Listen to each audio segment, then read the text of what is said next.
Hey guys, so here we are, we're back again. This is our next episode of Conversations with Rob. Hi Rob. Good morning, Michelle. Nice to see you again. You too, in your new Zoom face. My new Zoom face, new computer, better audio, better video. So yeah, we got a new computer this week and it appears to be pretty nice. Yeah, I love it a lot. It's really awesome. It's really awesome. So how many weeks are we now in COVID? We are what? 5, 6 weeks, I guess. Yeah, since Virginia went to the stay at home type of deal, So yeah, I think it's 5 or 6 weeks. Yeah, I have no idea. And I know I'm not the only one who has no idea. I mean, in fact, I say all the time, what day is it? But Groundhog Day. That's what I keep saying to people. It's Groundhog Day. It's a day that ends in Y, and it's kind of like it was yesterday, So yeah, we're all kind of doing the same thing day for day. I get told we're doing this on a Saturday. It's Saturday morning. Here we are. I keep getting told it's today. Right, that's right. Good. It's today. Oh my God. And the only reason I really know what day today is because Google has a little dot at the bottom of my calendar and to tell me exactly what day it is, and it's highlighted. Otherwise, I might not know. I get it. It's like, what's today's date? Oh, it's the 25th. It's in the bottom right-hand corner of my screen. That's the only way I know what day it is, And it's Saturday. I know that too. Exactly. Yeah, it's funny. But as far as COVID is concerned, and as far as our industry is concerned, and people buying and selling houses, I don't know about you, but I'm still very busy. Yep. I'm writing lots of offers. Yep. And every single, it blows me away because I was watching CNBC the other day and they were talking about the housing market and where we are in the housing market. And Joe was saying, well, I would think nobody's buying houses. And I'm like, Joe, come to my house for a minute. And let me show you how many offers I'm writing because I'm staying very busy. Yeah. And what it is that what the buyers are telling me is they want to capitalize on the interest rates. They know that their job is rock solid because, as you and I have talked about many times, we sort of live in this insular community where we are somewhat protected by the federal government. And the federal government doesn't have, that they're not having, they haven't put any holds on new hires. But if you have a job in the federal government, you're pretty solid. And so many of our people around here are either military, federal government, or they're in a position that is supporting the federal government. Yeah. So we have this very nice insular place. But every single house that I have put an offer on has had another, at least one or two other offers on it. So we're still in multiple offer. You still have to be competitive when you're writing your offers. And there are some people are saying to me, well, I can come in and I can really lowball because we're in the middle of COVID. Nope, sorry, you can't. You're not even going to get the house. The one difference I'm seeing is that people are like, I wrote an offer earlier this week that is home sale contingent and a VA loan. And so those two items right there would have been, 2 weeks, a week before COVID, even a week after COVID, and everybody had to stay home, I would have said, you're not going to get it. Yeah. But they got it. So what kind of things are you seeing? Yeah. So since we last talked, I think that, we've talked about the impact of COVID and, it continues to evolve. I would have never thought that 6 weeks into it, that we would be where we are right now in terms of, it's a normal kind of end of April real estate market. I'm hearing from people that there is less volume, that there are some sellers out there who have elected to not list their properties for sale. There certainly are some buyers who have decided that they're going to pull back either because they're concerned about their jobs and or they're seeing that there's less housing stock available for sale. That all being said, there is housing stock available for sale. And there are buyers who are still writing offers. And I can tell you that, what you talked about with the multiple offer situation, I'm still seeing the exact same thing. That the majority of the transactions that I've done in the last 6 weeks where buyers have had offers that they've had accepted, they have been multiple offers. I can only think of a few that haven't been multiple offers. And that might be, over the span of, call it 25 or 30 transactions in the last 6 weeks. That is, that if you would have asked me 6 weeks ago, I would have said that's probably going to slow down, that you're going to have a fewer number of buyers there. And I think that what you tied into a few minutes ago is a lot of the reason for that, is that I'm hearing over and over again from buyers that they're like, hey, I'm not concerned about my job. And, our immediate area, because of the nature of a lot of the employment in our area, I think that our area, probably relative to any place else in the country, is somewhat isolated from the COVID problems. I mean, I did some research this morning, just looking up numbers, because I thought we might want to talk about this today. And, it looks like, so to throw some numbers at you, there are 330 million people approximately in the United States, of which 205 million are of the working age, which the St. Louis Federal Reserve Board says working age is between 15 and 64. I don't know how they determine that. 15-year-olds working, okay, and 64-year-olds working. Let's hope not, but whatever. In any event, between 15 and 64, so you have 205 million people. I then looked at some other stats from the Department of Labor, and there have been 26 million new claims for unemployment since March 15th in the United States. So do the math on that. That's more than 10% of the working population across the country has either been furloughed, laid off, whatever, that they're now qualified to file claims for unemployment. That's a big number. But yet I can tell you that in our immediate area and with the clients that I've been working with, I haven't had a single person that has been laid off yet. So it's like, our area is different than other areas of the country because of the nature of the employment. I'm sure that at some point I will have somebody who was laid off, but I think that those people who are laid off are few and far between, and they've removed themselves from the housing market. If they were looking to buy, guess what? They realize that they can't buy a home right now because they can't get the financing that they need. So they're not going to do it. They're going to wait until they're back at work, and hopefully that happens sooner than later. So it's just an interesting phenomenon. What has happened in our business also, to give you some changes, is that week before last, we put some new policies in effect, which are some things that we're trying to do as an industry to not make loans to people who are laid off or who are furloughed or whatever the case might be. And so what has gone into effect for our industry is that there's a final employment verification that's being done, and it needs to be done within just a couple of days of the closing. Okay, there always has been a final employment verification, but it used to be that it could be done sooner or further away from the closing than right now, than just a couple of days. The other thing is that they're requiring that the investors, the Freddie Macs and the Fannie Maes of the world, are requiring that we also get another pay stub, which is the last pay stub that the buyer has prior to settlement, just to take a look at it to see if they have been impacted in any way, shape, or form by COVID. There's also some other questions that we have to ask them. Are you in a position where you're being kind of forced by your employer to take paid time off, that because they are essentially trying to reduce the actual real hours that people are working? So there's a check and balance in place that wasn't there several weeks ago. And this whole employment verification process has been evolving, and obviously rightfully so, with 26 million people having been filed claims for unemployment in the last, 6 weeks. So that's a huge number.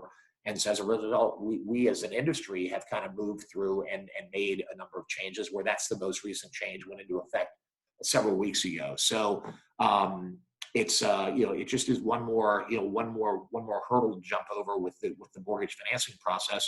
And we've adapted to it, and we're reaching out to buyers in advance and saying, look, we have to do this employment verification right prior to settlement. We need to know who your manager is. We need to be able to verify this with you, because the managers typically aren't in the offices. We need to be able to know who we can talk to, and they have to send us a verification from a work email address, and we need this pay stub. So, as long as it's managed properly, it's not a big deal, but it's just one more step that we as an industry are trying to do to make sure that we're not making loans to people who are laid off. Because if they're laid off, nobody knows if they're going to go back to work in a month or 2 months or 4 months or 6 months, whatever the case might be. And you get into the whole forbearance conversation, and that's a kind of a story for another day. But there's a lot of misconception about forbearance out there, And forbearance is an option available to home buyers right now, but you don't want to abuse it. At the end of the day, it's if you're laid off, then try to get the lender that you have your loan with to do a forbearance situation for you. But you don't want to just abuse it, and ultimately we as a society are going to pay for all of that. Yes. So it's a delicate situation for sure. But this will continue to evolve, and we're going to see 2 weeks from now, 3 weeks from now, who knows what happens. If at some point we're seeing different groups that are going back to work on a regular basis, different states that are lifting their stay-at-home requirements. I think Georgia did some of that yesterday, I believe. Yep. And as that happens, and hopefully it happens sooner than later, then people are going to get back to work. And I would imagine our industry is going to relax some of these restrictions. And you're going to get then some more housing stock that comes in the market, and you're going to get more buyers that are going to come back into the market as well. Yeah. And it's interesting about the housing stock. So I'm actively looking for something for one of my clients. And so, I'm like, as soon as something, I've got this alert, and as soon as something comes up, I'm like, is this the one? Is this the one? Right. And unfortunately, for the past couple of weeks, what I keep seeing is this particular house they've made an adjustment. Maybe they've dropped the price a little bit, or they've some kind of adjustment that generates that sort of filter back up to the top on my alert. And so, but the last couple of days, I've seen some new stuff, and it's new stuff coming soon. And it's because people are getting more comfortable, and they're beginning to think, okay, maybe some of these restrictions are going to be lifted. And so it's going to be okay for me to get back into it. I still have a couple of people who they're ready to roll on selling their home, but they're waiting until restrictions are lifted for a number of different reasons, either their own age, or the age of their children, or the number of people, and just not wanting to have too many people come into their home. Yep. I will say this though, that as you were talking about some of that employment verification, even as the agent, and I'm talking to people and they're saying, hey, so the interest rates are really low. I want to capitalize on these interest rates. And so I want to start buying a house now. I want to start looking at it, and we're ready to make this move. One of the very first things I'm asking them is, and I never ask this, because I leave that kind of between the buyer and the lender. And as long as they come and they've got a pre-approval letter, and I check with the lender to make sure that there are different levels, and you can talk about this more specifically, but the different levels of the pre-qualification versus the pre-approval versus what happens in the next date. I like to know that my people are a little further along in the game, especially in competitive, in a normal environment, in a competitive situation, like to be able to say my person is a little bit further on in the game than just a pre-approval, and so all of these things, their assets, their employment has been verified. But one of the things that I'm asking my people now is, who do you work for? What kind of job do you have? If you're working for if you're a Fed and you're working for an agency, that you're not going to lose your job in the middle of the process. And why am I asking my buyers this? Because I don't want them to fall in love with a home only to find out in 3 weeks in the middle of this deal that they're going to, and maybe 10 days before the end of the deal, that they've lost their job, and then now they've lost their home of their dreams. So I don't want to go down that path with them on a number of levels, but most importantly for them. And also too, I need to be able to protect them. And also I come in much stronger as an agent presenting my offer to the other agent that, look, I know that this person has a rock solid job. Like, we just ratified one the other day, and I was asking the same thing of the agent who was putting an offer on the house that we're selling. And she tells me, well, my guy works for the federal government, and he works for one of those agencies. It's a three initial. All right, CIA or FBI. Right. So, all right, I'm okay with that. Yeah. So what are you with that? I had, it's interesting. I had the first situation yesterday, last evening, where I had sent a pre-approval letter over to an agent for a client that was making an offer last night. And I got a call from the listing agent, which is a common thing. I'd say that probably at this point, and it's really been the last several years, maybe 80%, 90% of the offers that are out there, the listing agent will call the lender to check on what the status is and to ask what we actually know and what we verified and that kind of stuff, which I think is good. But I did get the question from the listing agent on what type of job did the buyer have, and it was funny because it kind of caught me off guard, and I was like, that's a little assumptive. That was my initial reaction, and when I thought about it, I'm like, makes perfect sense. Good for her for asking the question. So in this situation, the buyer, it does have a very stable government support job. They're not a federal employee, but they work and have had long-term employment for a group that supports the federal government. As I told the agent, I said, the person's been there for a long time. They work to support federal government programs, and they're probably as stable as anybody can be, and so the agent said, thank you, and then went on and asked the additional questions that are the normal things that we get asked. And hasn't it what you just asked about with what's a pre-qualification, what's a pre-approval, what's actually been done. And what I can tell you is that, and this has been something that I've seen, I would venture to say that in the last year, I probably have been brought into, I'd say 20, that's probably a realistic number, 20, 25 situations where somebody had a pre-approval letter, but it turns out that all of a sudden they're midway through the financing and now they're finding out that the loan doesn't work.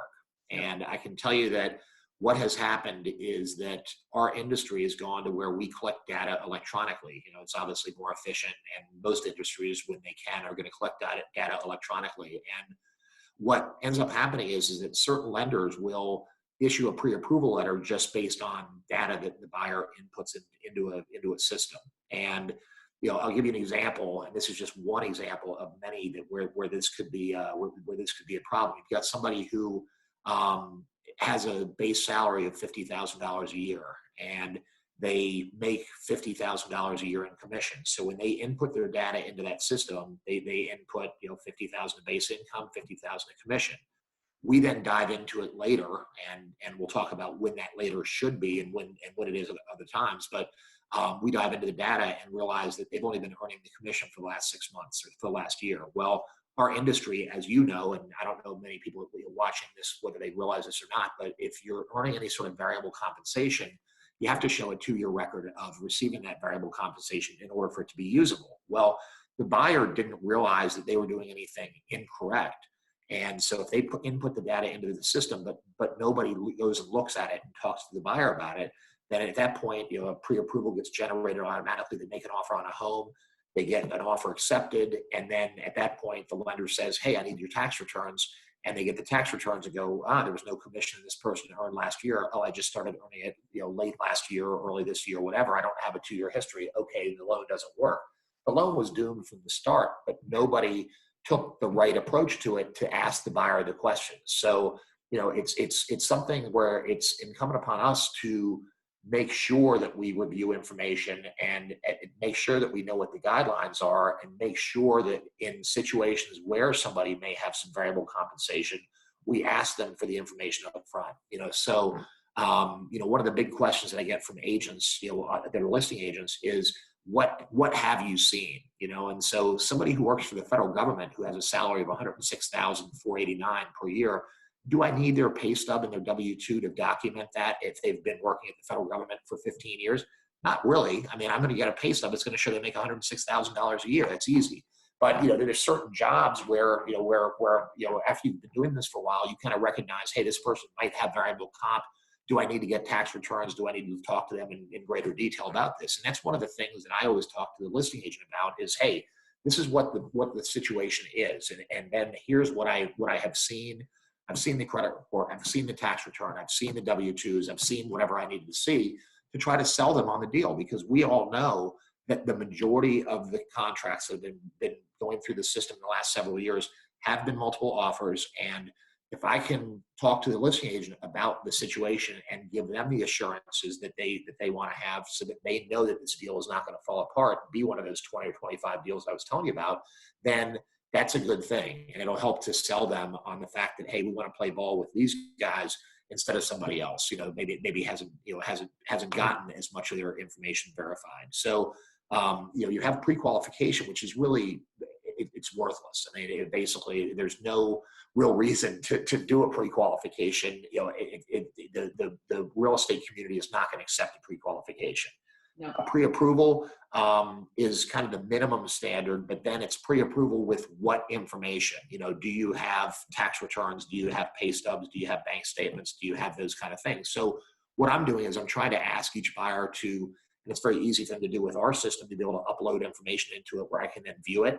And then it'll give me the ability to be, to speak that much stronger to the listing agent when the listing agent calls, which almost assuredly they're going to call.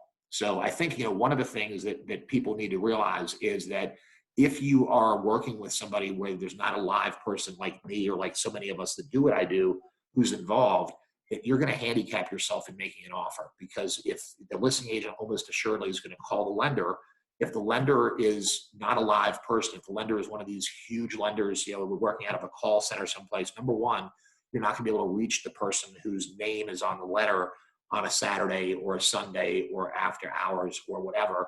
But you may not be able to reach them even during business hours. They may not call you back, or they may say, hey, I'm not going to talk to the agent, which, obviously we have to get the permission from the consumer to say, hey, is it okay if I talk to an agent? I've never had anybody say no, because I'm not going to reveal anything that's personal data, but it's, I'm just trying to sell the listing agent on the fact that, hey, this is a good buyer and you'd be well served with your seller accepting their offer as compared to somebody else who they might be competing against.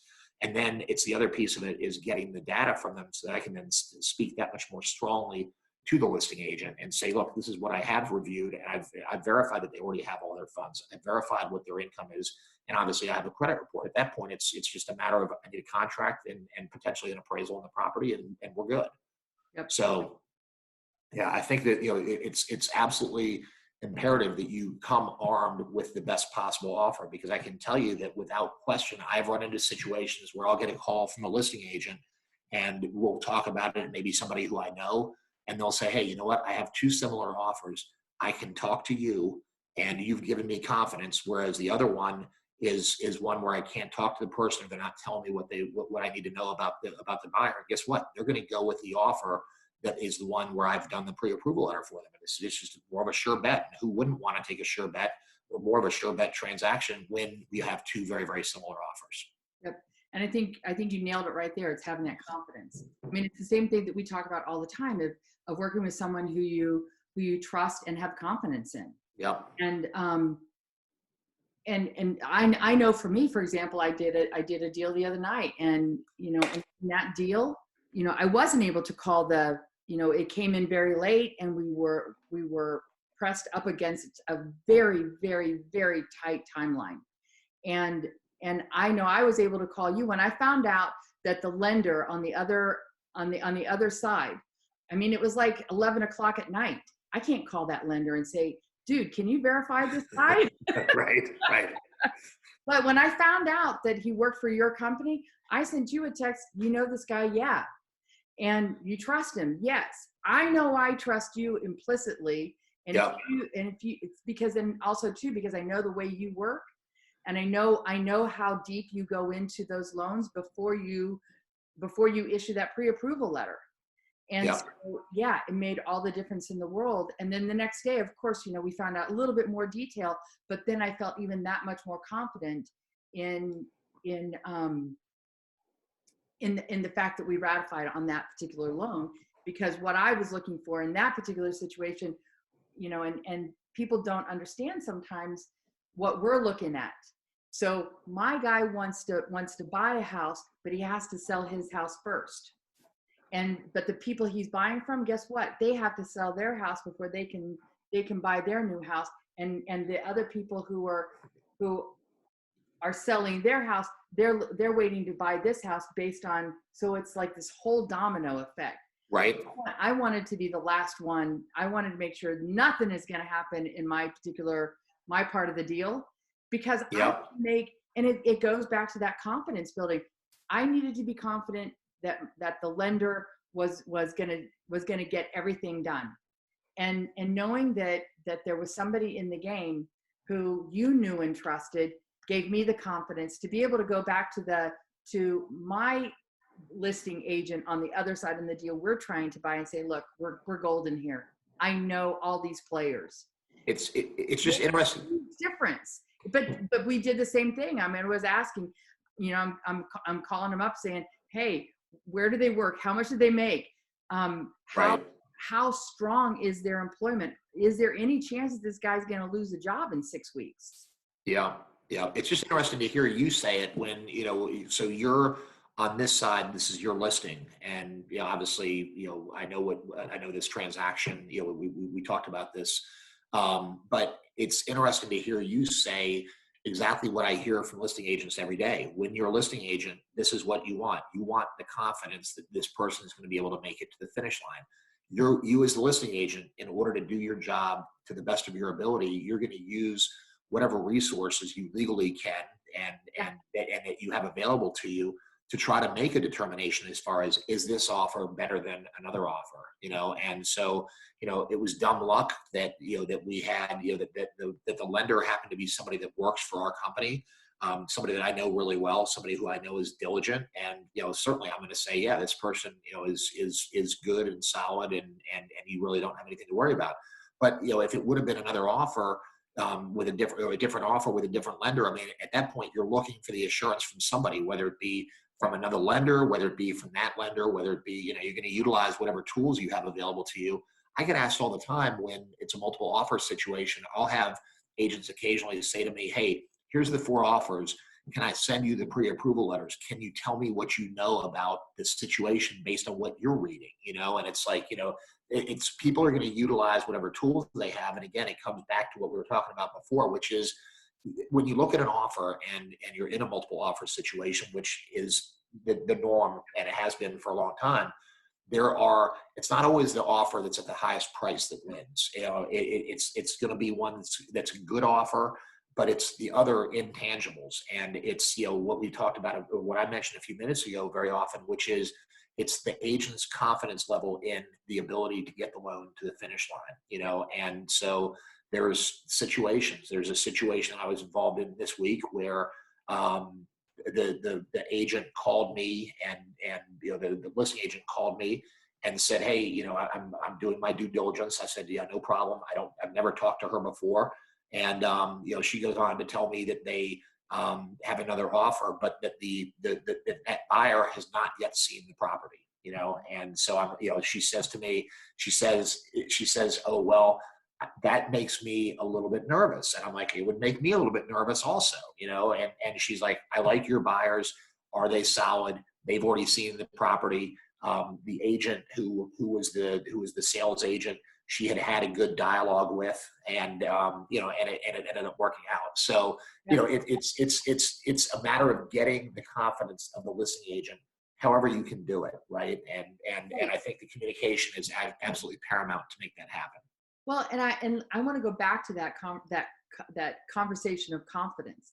So long before COVID ever happened, a client comes to me, they're not yet pre-approved, and I say, look, before we start going out and shopping, I need you to be pre-approved.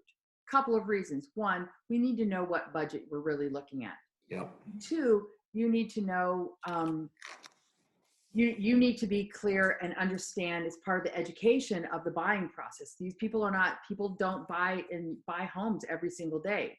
So in as much as I wouldn't go into a surgical room and start telling doctors, how to cut. Right. You don't want me to do that. That's good. I don't want you to cut on me. You're correct. Right. But when the doctor tells me this is what we're going to do, this is how I'm going to cut, this is what it's going to be like, this is what's happening, I have to have confidence in that doctor knows what they're doing before I'm going to let them take me and roll me into that. Because once they put that medicine in me and make me start laughing, that's all I'm doing. I'm just giggling all the way in. But the thing that I want in the same vein, I mean, we can kind of giggle a little bit about that, but in the same vein, you're making the most important financial decision of your life.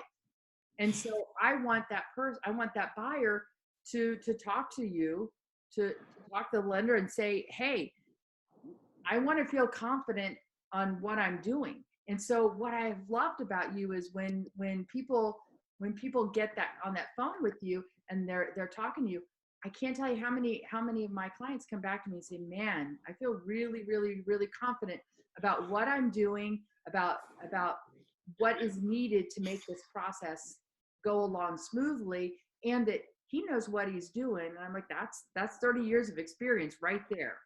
And but it's that confidence over and over and over. They tell me that it's the confidence that attracts them to want to work with you. Yeah, as I'm listening to what you're saying with that last, with this last piece, it kind of takes me back to what I say to people very, very often. The home buying game has changed a lot over the last 30 years, and in the last 10 years, it's become much more automated. And what I'm finding is that it used to be 10 years and further ago than that most of the buyers would contact a realtor first, and then they would be put in touch with a lender by their realtor under most circumstances. But now what's happening is that a lot of the buyers realize they need to get pre-approved, so they go out and they get pre-approved before they even contact you. Yep. And so, what I can tell you is that when I look at a pre-approval, it's, and I say this to people all the time, it's 20% getting the pre-approval letter and it's 80% education. Okay. And I can give you a really good example about something that happened maybe, I don't know when it was, a month ago. It was kind of like right as COVID was becoming, becoming big. So it's probably the early part of March, beginning of February, where it was a Saturday. And I got a call from a realtor that I do a fair amount of business with. And she says to me, she's like, hey, I have a buyer that I tried to get I tried to get them to call you before. They didn't. They already did their pre-approval with their bank. Guess what? It's Saturday. We need to make an offer. The pre-approval letter that they have is not sufficient for the offer. And guess what? The person's not available on Saturday. She kind of comes with her tail tucked between her legs. And hey, I want them to talk to you. I'm like, okay, no problem. I'm happy to do it. It's an opportunity for me to maybe do a loan for these buyers. So we dive into it. And that we start getting into all the numbers. They submit their information to me. I go and review it, and guess what? They've been out looking at properties with this agent for 2 weekends. This is the third weekend that they've been looking at houses. They've selected one. They love it, but guess what? They're not comfortable with the monthly payments. It's like $700 or $800 a month more than what they want to spend. Yep. That should have never happened. Had the lender who did the pre-approval done the 80% education piece, then they would have realized that based on this situation, the price range that they were looking at was one that they would never buy, because it's basically, when I look at it, this is what I always say to people, is that you've got to like the house enough to want to live there, and you've got to be tolerant. You may not like it, but you've got to be tolerant of what the numbers are going to be that come along with living in that house, and you've got to be, it's got to work into your budget. And these people would have never bought a house at that price range. It didn't work into their budget. It was way off the mark.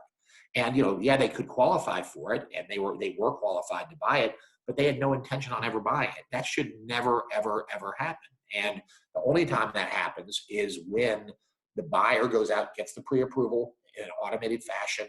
Hey, realtor, here's my pre-approval letter. Great, I'll go sell you a house. But they haven't talked to the buyer about it. They don't know what the payments are. They don't know what the closing costs are. They don't know what all of that is. So that's like the other 80% that I'm talking about. And I've created this, and I wouldn't say created, I didn't create anything, but it's like, I call it Mortgage 101. And it's like, you have to go through Mortgage 101. Yes. I don't care if you've bought 3 houses. You haven't bought one in the last 2 or 3 years, most likely. And then therefore it's a different situation. There's differences in the way that the loans are administered now. People all the time come to me and go, oh, you know what? I want to do everything that I can to avoid PMI. It's super expensive. They found out, some quote online where it says the PMI quote is $500 a month. I'm like, well, guess what? In the summer of 2018, the whole PMI game changed a lot. You've got really good credit. Guess what? Your PMI is $120. It's not $500 a month. And they're like, really? Oh, wow. Okay. I didn't know that. I'm like, yeah, that's why we need to talk about these things before you go shopping for a house. So anyway, it's just interesting how the whole thing goes. And it ties it again to, you've got to have somebody who's going to be the advocate, who's, I don't care who you use. I don't care if you use me as your lender, but what I don't want you to do is I don't want you to use some sort of a big call center phone bank lender where you can't get in touch with them, where they're not giving you information and they're not giving you education. You're doing yourself as a home buyer a disservice if you are. Yep. They're not going to have better rates. They're not going to have better terms. So, and I'm 100% with you on that. I had a client 2 years ago. She was exactly the person. She knew how much she wanted to spend every month. And so she finds this house, she's in love with it, and she gets to the lender. It was not you. She gets to the lender, and then she finds out her payment is going to be, it's going to be, she thought she was going to be here, and it's up here. So then the lender said, well, we can get you down here, but we're going to get you down here in an arm. You know what? That happened to me. And this was long before I got into real estate. It was the first house I bought. And I didn't understand what that meant. And I didn't understand. She kept talking about this whole refinance thing. And I'm like, I don't even know what you're talking about. But I was so emotionally attached to the house that she could have said anything as long as I was right here. And that was what my payment was going to be. Yeah. I was happy as a lark. Guess what? 2 years later, my payment jumps like this. And I'm like, what happened here? And I'm like shocked. And then I'm angry. So I didn't want this to happen to my clients. So I told her, I said, look, I love you. I want to sell this house to you. But what I do not want is my job is to protect you from yourself. Yeah. I need to know that you understand what that arm means. And I need you to understand that in 2 years' time, your mortgage payment right here, let's say it was $2,200 a month. Your mortgage payment that's here, $2,200 a month, and you're comfortable with that. In 2 years, it's going to be 23, 24, maybe even 25. We don't know, because it's going to adjust based on whatever the interest rates are. So as long as you're aware of that and you really, really, really fully understand it, then I'm okay with you going forward with this particular, and that you can see, you have a pathway forward that you're going to refinance out of that arm, and for some people, the arm is a great tool. She ended up moving forward with it, but she called me. In fact, she called me a couple months ago, and she said, all right, so I'm refinancing out of the arm. Thank you so much for making me stop and see and understand what it was, because over the past 2 years, I've been preparing my money and saving my money over here so I could alter out. And as it turned out, she got a much better interest rate.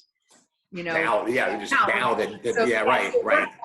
But those cases don't always happen like that. I mean, what if it had been 2 years, a year earlier, and the time to refinance was last year, when the interest rates were so much different than they are today? I mean, they were in the fours, and I said the other day that I had somebody who even got an interest rate in the sixes, and so now they're refinancing to get it back down, and to capitalize on the interest rates that we're getting right now. But that, you can't really bank on that. But having that education piece, and we are the advocates, and our job is to protect our clients sometimes from themselves. No question about it. I had a situation where I've got a client who bought a house, I don't know, maybe a year and a half ago, and he had called me a month or so ago, and we would run through some numbers for refinance. And he's probably going to be selling the property in the next several years. And I'm like, it really isn't going to make sense when you look at what the costs are going to be that are associated with the refinance for you to refinance, because he's got a pretty good interest rate to begin with. It's always, you have to look at it and say, okay, if it's going to cost you $2,000 and it's going to save you $100 a month, it breaks even in 20 months. Are you going to be there for 20 months? Well, if you're going to be there for 2 years, it doesn't make a whole lot of sense to go through the hassle of gathering all your documents to ultimately save $400 when it's all said and done, when you're going to go to sell the property. So then fast forward to this week, he calls me back and he said, hey, I got this thing in the mail. There's a million mailers being done to people soliciting for refinances. And he says, they're saying that my loan balance, based on this loan size, the payment's $1,500 a month. And you had told me the payment was going to be like $2,200 a month. And I'm like, okay, well, send me over what you got. And of course, this is where the small print comes into play, where it's like, that was the principal and interest only. And I can tell you that happens a lot, where people, again, this is where, people are trying to be independent, and it ties into, oh, I did the application online with somebody. I don't really want to talk to anybody. Oh, I found this online mortgage calculator and it shows my balance of X amount of dollars and the payment to be $1,500 a month. Yeah. But guess what? There's property taxes. In his case, condo. So it had condo fees, and it also had the insurance, and he doesn't have 20% equity. So it had PMI.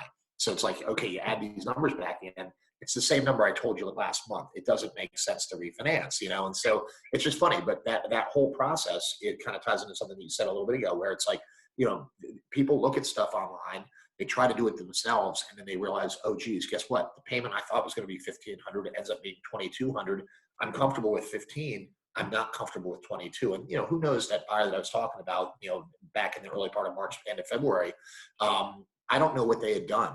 Had they done some online stuff, but they had not been educated. And it's absolutely an imperative part of it, where you've got to do the education piece. You've got to talk to somebody like me to go through and say, hey, look, this is what the overall payment projection is going to look like.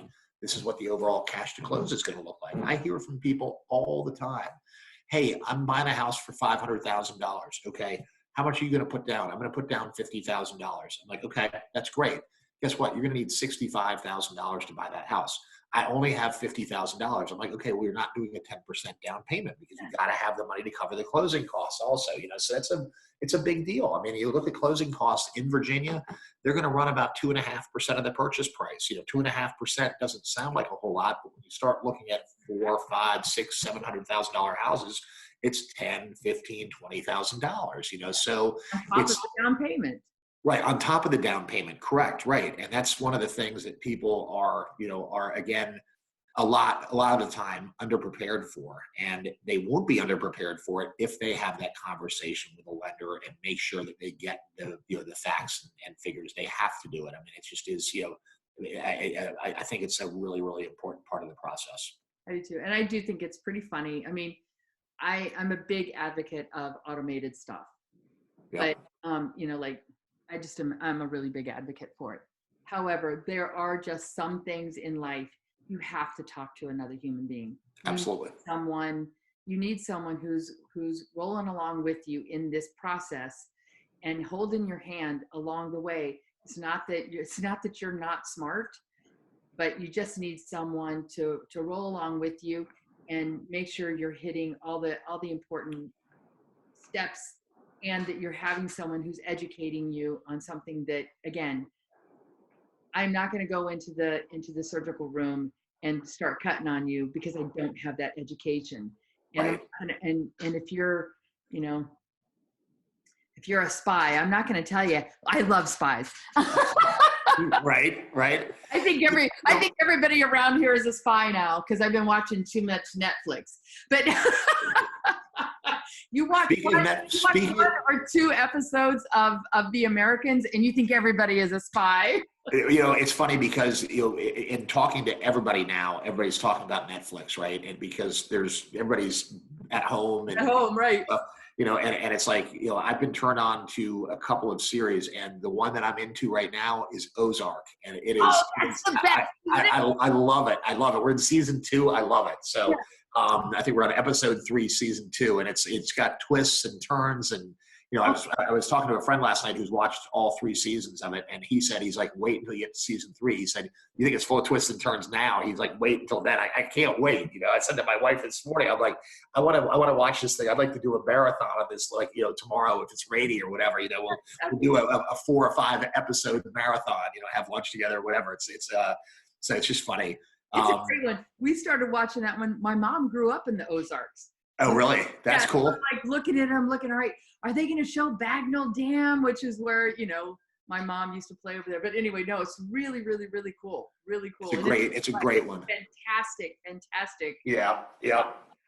Series. So I think that, just talking about this, what we've talked about today, I mean, I don't really have a whole lot more to interject into the whole pre-approval side of it, other than to say, you owe it to yourself as a buyer to find somebody who's local. If it's me, great. If it's not me, that's fine too. Go find somebody who's local and talk to them and get them to give you the education, because what you said is right. It doesn't have anything to do with being smart or not. I've heard from a bunch of people in the last year that, once you start talking to them and they start to engage with you, that I hear over and over again, they're like, I did a bunch of research online. That's where people, what do they say? 90%, 95% of the people start their home search online. It makes sense. Anything that I buy, I start my search online. Anything that you buy, Michelle, you start probably the search online. But at the end of the day, there's so much information out there. It gets you get buried in it. And the stuff in our business changes, and it changes fast. And so you're looking at stuff that was published in 2018 guess what? There's pieces of it that may be right, but there's pieces of it that I can tell you will be wrong. And so, it becomes stale dated, but it doesn't go away, and so it's just, I had that happen one time earlier this week where the guy said he had been buried and he was like, I'm like on information overload. I've got so many things in my head. I'm just going to kind of forget about it. And, I want to talk to you. And we've got him all straight. He's actually the one that made the offer last night, where the agent called me and asked the questions about what type of job the person had. So it's just interesting how this whole situation has continued to evolve, and it will continue to evolve in the future as well. And Rob, I got to tell you, and this is, extract COVID out of this, but I'm in the industry, and I still say to my clients all the time, they're asking me about loan products, and I say, you know what? The best person to talk to about this is Rob. Go talk to him. Go talk to your lender.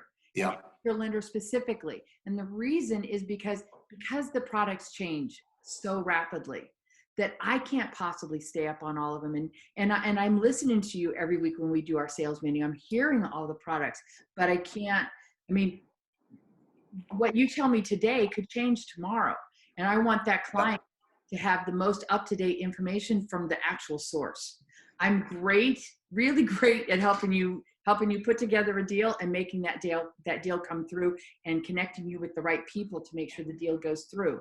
But you're the expert on the loans, not me. Yeah. I'm a good source for information on the loans, but you're the person who really needs to be the one that the client actually talks to when it comes to what is happening this moment in loans. Interest rates change. I can't. Yeah.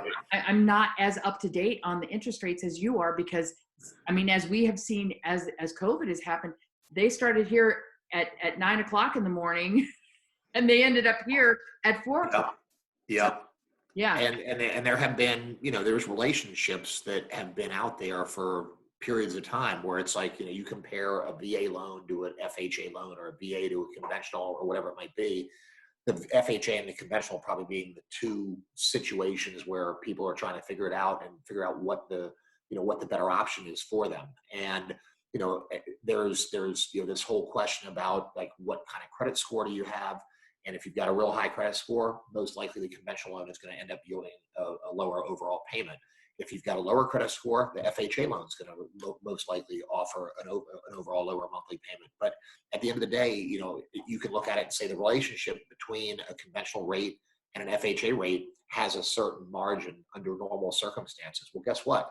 Anybody who's watched the financial markets in the last month will realize we're not in normal circumstances right now in any financial market.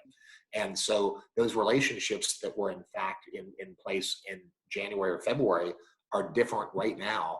And guess what? It's only a month or two later. So it's like our industry is constantly changing, constantly evolving. The guidelines are constantly changing, constantly evolving.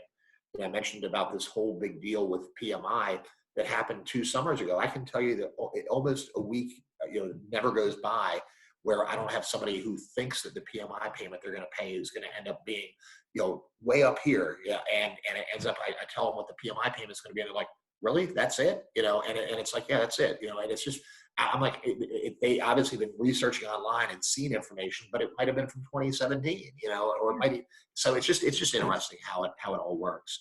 Yeah. So awesome. Well, Rob, as always, absolutely fantastic information. This is why we love you so much. I'm happy to do this. It's good. My whole thing, and I tell every buyer this, is that if you understand the process, it makes my life easier. Yes. And it'll make it when you need to start making decisions, and the way the market is moving and the pace with which it is moving, you unfortunately might have to make a decision a little bit faster than what you want to make the decision. And if you're armed with the information up front, then you're in a position where you can make these decisions in the time frames where sometimes a little bit faster than what you might want. And so it's absolutely imperative, and I think it's it's important. And what I've also found is that at the end of the day, all of us want our clients to be happy with the end result. And if the buyer has good information, and if the buyer has the data and can make decisions and understand things, then they are much more satisfied at the end of the process. So again, it's, it may sound self-serving. It's not. It just is that I want people to understand, because it does. It makes my life easier 2 weeks from now, 3 weeks from now, whatever the case might be, as we're engaged. I mean, as well as I do, the process is, you don't just sell somebody a house today and then, hey, I'll see you later. I mean, it's a month-long process. You're engaged with them on a bunch of different details throughout the process. And it just, it makes the person so much more satisfied at the end if they really understood what they were doing as it was all happening. So, and I've had more people than not tell me, you know what, I had this whole vision that the whole loan process stuff, that the buying, that the negotiating, all of that was going to be really this ugly, horrible, stressful event, and it wasn't. Yeah. And it's because I think there's some chart somewhere along the line that says, here are the top stressors in life, and buying a home is one of the top stressors. And as a result of doing exactly what you're talking about, taking that time, getting educated, and then understanding what you're doing as you go through the process, taking that time initially and really nailing down the education piece makes the rest of it so much easier. Absolutely. Yeah. I mean, it's just, if you have a firm understanding about how the process is going to go, it never is a problem. It's not a stressful situation. It should not be a stressful, right? It should be fun. It should be exciting. It should be a bunch of things, but what it should not be is stressful. It doesn't need to be stressful. It really doesn't. And one of the things on the automation, and we've done some loans with you ourselves, and having that automation and seeing a list. All right, here are the things that I have to upload. At some point, I'm like, oh, and I'm like your worst client ever, because I think to myself, I can get this done in a minute. No, you can't. You still got to pull things together and get stuff in. But I love it because it says, all right, I need this, and it's really checking off those boxes. And I love watching those boxes go away, because I'm like, now I know he's got everything he needs. And then the process has been super easy. I'm the problem. Yeah, and it's funny that you say that, because that normally is the situation. I mean, I can't tell you how many people, like, at the end of the day, will come back to me, when they're at closing or ready to close and we don't need anything more from them. They're like, that wasn't as bad as I thought it was going to be. And I'm like, I don't know where they got their information. The coworker, a friend, whatever, a family member had some sort of a terrible experience with somebody, and they thought their experience was going to be terrible. And they're like, that was pretty easy. I'm like, that's how it's supposed to be. I mean, if it's handled properly, then it's pretty easy. It's like, you can get the stuff that we need to us, which is not that, it's not that in depth. As long as you get it, then then we're going to make it easy. And you're right. The problem more often than not is the buyer is like, I don't know where to get this, or I can't find that, or whatever. And I'm like, I can't really help you. The fact that you don't know where to get a pay stub or a W-2 or whatever. I mean, you need to find it. We need it, but it doesn't need to be a stressful big deal. Exactly. It shouldn't be. It really shouldn't be. Yeah. Hey, Rob, I got to run. I got to go show some property. I'm selling houses today. Good. Go sell a house. Sell a house. Oh, I mean, I'm doing a couple calls with people after we finish this up, and it's good. People are out there buying and selling, like you said. I mean, it's COVID or no COVID, people are buying and selling houses. So we'll talk again soon. Yeah, as I said to somebody the other day, COVID, here's what I have to say for you. Not today. There you go. That's right. You're not influencing my life today. Yeah, exactly. So watch Game of Thrones if you're bored. Have a good weekend. Thanks, Rob. I'll talk to you soon. Talk soon. Bye, Michelle. Bye.